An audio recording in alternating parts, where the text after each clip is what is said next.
ಓಂ ಲಕ್ಷ್ಮೀ ನಾರಸಿಂಹಾಯ ನಮಃ. ನಿತ್ಯಭಕ್ತಿ ಕಾರ್ಯಕ್ರಮಕ್ಕೆ ಸುಸ್ವಾಗತವನ್ನು ಕೋರುತ್ತಾ ರಕ್ಷಾಬಂಧನ ನೋಡಿ, ಈ ರಕ್ಷಾ ಅನ್ನೋದು ಬಂಧನ ಎರಡು ವಿಶೇಷವಾಗಿ ಆ ಪದದಲ್ಲಿಯೇ ರಕ್ಷಾ ಅಂದರೆ ಪ್ರೊಟೆಕ್ಷನ್, ನಮಗೆ ಸೆಕ್ಯೂರಿಟಿ ಅಂತ ನಾವೇನು ಕರಿತೀವಿ, ಭಯವಿಲ್ಲದೆ ನಮಗೆ ಒಂದು ಎಲ್ಲೋ ಒಂದು ಕಡೆ ಆ ವಿಶೇಷವಾಗಿ ಆವರಿಸ್ಕೊಳ್ತಕ್ಕಂಥ ಒಂದು ನಮಗೆ ರಕ್ಷೆ ಕೂಡ ಆಗಿರುತ್ತೆ. ಇನ್ನು ರಕ್ಷಾಬಂಧನ, ಈ ರಕ್ಷಾಬಂಧನಕ್ಕೆ ಬಂದಾಗ ಪ್ರಥಮವಾಗಿ ರಕ್ಷಾಬಂಧನದ ಶುಭಾಶಯಗಳನ್ನು ಕೋರುತ್ತಾ, ಈ ರಕ್ಷಾಬಂಧನ ಅಂತ ಹೇಳಿದ್ರೆ ರಾಖಿ ಹಬ್ಬ, ರಾಖಿ ಹುಣ್ಣಿಮೆಯ ದಿನ, ಶ್ರಾವಣ ಮಾಸದ ಹುಣ್ಣಿಮೆಯ ದಿನ ಆಚರಣೆ ಮಾಡ್ಕೊಳ್ತಕ್ಕಂಥ ರಕ್ಷಾಬಂಧನ, ಇದರ ಪಾವಿತ್ರತೆ ಏನು?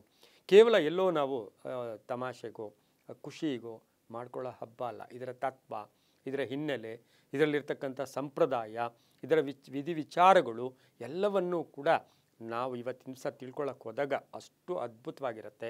ಆಯಸ್ಸು ವೃದ್ಧಿ ಆಗುತ್ತೆ, ಬಂಧನಗಳು ಚೆನ್ನಾಗಿರುತ್ತೆ, ಬಾಂಧವ್ಯಗಳು ಚೆನ್ನಾಗಿರುತ್ತೆ, ಜವಾಬ್ದಾರಿಗಳನ್ನು ಗುರುತು ಮಾಡತಕ್ಕಂಥದ್ದು ಕೂಡ ಈ ಬಂಧನದ ಒಂದು ತಂತ್ರ ಆಗಿರುತ್ತೆ, ಒಂದು ತತ್ವ ಆಗಿರುತ್ತೆ. ಇದು ಕೇವಲ ಇವತ್ತಿನ ಕಲಿಯುಗದಲ್ಲಿ ಬಂದಿದ್ದು ಅಲ್ಲ.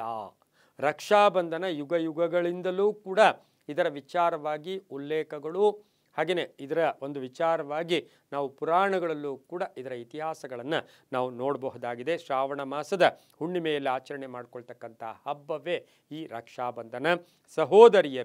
ಸಹೋದರರಿಗೆ ಆರತಿ ಬೆಳಗಿ ಕುಂಕುಮವನ್ನು ಹಚ್ಚಿ ಮಣೆಯ ಮೇಲೆ ಕೂರಿಸಿ ಪೂರ್ವಾಭಿಮುಖ ಅಥವಾ ಉತ್ತರಾಭಿಮುಖವಾಗಿ ಆ ಸಹೋದರರನ್ನು ಕೂರಿಸಿ ಅವರಿಗೆ ಕುಂಕುಮದ ನೀರನ್ನು ಪ್ರೋಕ್ಷಣೆ ಮಾಡಿ, ಕುಂಕುಮದ ನೀರು ಪ್ರೋಕ್ಷಣೆ ಮಾಡಿ ಅವರಿಗೆ ಅರಿಶಿನ ಕುಂಕುಮ ಹಚ್ಚಿ ಅಥವಾ ಗಂಧವನ್ನು ಹಚ್ಚಿ ಅವರಿಗೆ ವಸ್ತ್ರವನ್ನು ನೀಡುತ್ತಾ ಆರತಿಯನ್ನು ಮಾಡುತ್ತಾ ಈ ರಕ್ಷಾಬಂಧನವನ್ನು ಕಟ್ತಕ್ಕಂಥ ಪ್ರಕ್ರಿಯೆಗೆ ನಾವು ರಕ್ಷಾಬಂಧನ ಅಂತ ಕರಿತೀವಿ. ಇದರ ವಿಶೇಷ ಏನು? ಅಲ್ಲಿ ನಮಗೆ ರಕ್ಷೆಯನ್ನು ಕಟ್ತಾ ಇರ್ತಕ್ಕಂಥದ್ದು ಸಹೋದರಿ. ಆ ಸಹೋದರಿ ಯಾರಿಗೆ ಕಟ್ತಾ ಇದ್ದಾರೆ? ಸಹೋದರನಿಗೆ. ಯಾಕೆ ಕಟ್ತಾ ಇದ್ದಾರೆ? ಆ ಸಹೋದರ ಚೆನ್ನಾಗಿರಬೇಕು.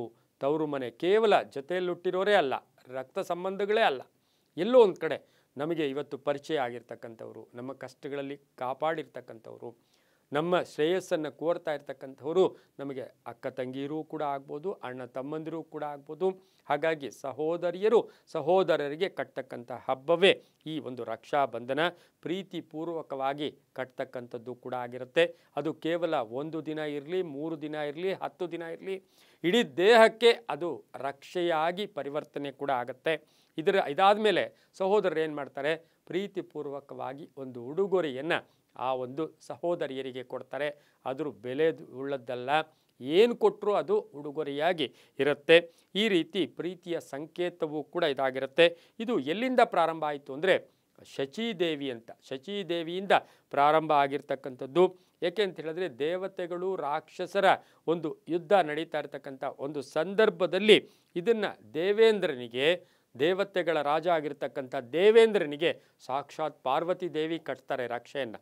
ಹೋಗು, ಈ ರಕ್ಷೆಯನ್ನು ಕಟ್ಕೊಂಡು ರಾಕ್ಷಸರನ್ನೆಲ್ಲ ಸಂಹಾರ ಮಾಡು ಅಥವಾ ದುಷ್ಟವರನ್ನ ಶಿಕ್ಷೆ ಮಾಡು ಅಂತಕ್ಕಂಥ ಪಾರ್ವತಿ ದೇವಿಯು ಸಹೋದರನ ಒಂದು ಭಾವನೆ ಇಟ್ಕೊಂಡು ದೇವೇಂದ್ರನಿಗೆ ಕಟ್ಟಿದ್ದು ಕೂಡ ನಮ್ಮಲ್ಲಿ ಉಲ್ಲೇಖಗಳು ಕೂಡ ಇದೆ.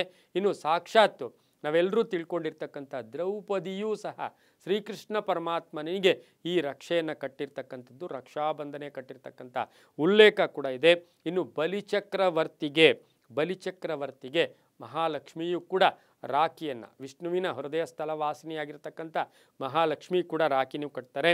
ಹಾಗಾಗಿ ಇದು ಬಹಳ ವಿಶೇಷವಾಗಿರ್ತಕ್ಕಂಥ, ಪವಿತ್ರವಾಗಿರ್ತಕ್ಕಂಥ, ಹಾಗೆಯೇ ಮಹತ್ವದ್ದಾಗಿರ್ತಕ್ಕಂಥ ರಕ್ಷಾಬಂಧನ ಕೂಡ ಇದಾಗಿರುತ್ತೆ ಅಂತ ಹೇಳ್ತಾ, ಎಲ್ಲರೂ ಕೂಡ ಸಾಧ್ಯವಾದಷ್ಟು ನಾವು ಕಡೆಗೆ ಏನೂ ಇಲ್ಲ, ನಾವಿರೋ ಜಾಗದಲ್ಲಿಯೇ 3 ಜನ ಸಹೋದರರಿಗೆ ರಕ್ಷೆಯನ್ನು ಕಟ್ಟಿದಾಗ ಆ ಸಹೋದರರು 3 ಜನ ಆ ಸಹೋದರಿಯರಿಗೆ ಒಂದು ಉಡುಗೊರೆ ಕೊಟ್ಟಾಗ ಇದು ಎಲ್ಲೋ ಒಂದು ಕಡೆ ಇತಿಹಾಸವಾಗುತ್ತೆ, ಬಾಂಧವ್ಯಗಳ ಬೆಸೆಯುತ್ತೆ ಅಂತ ಹೇಳ್ತಾ, ಸರ್ವೇ ಜನ ಸುಖಿನೋ ಭವಂತು, ಸಮಸ್ತ ಸನ್ಮಂಗಳಾನಿ ಭವಂತು.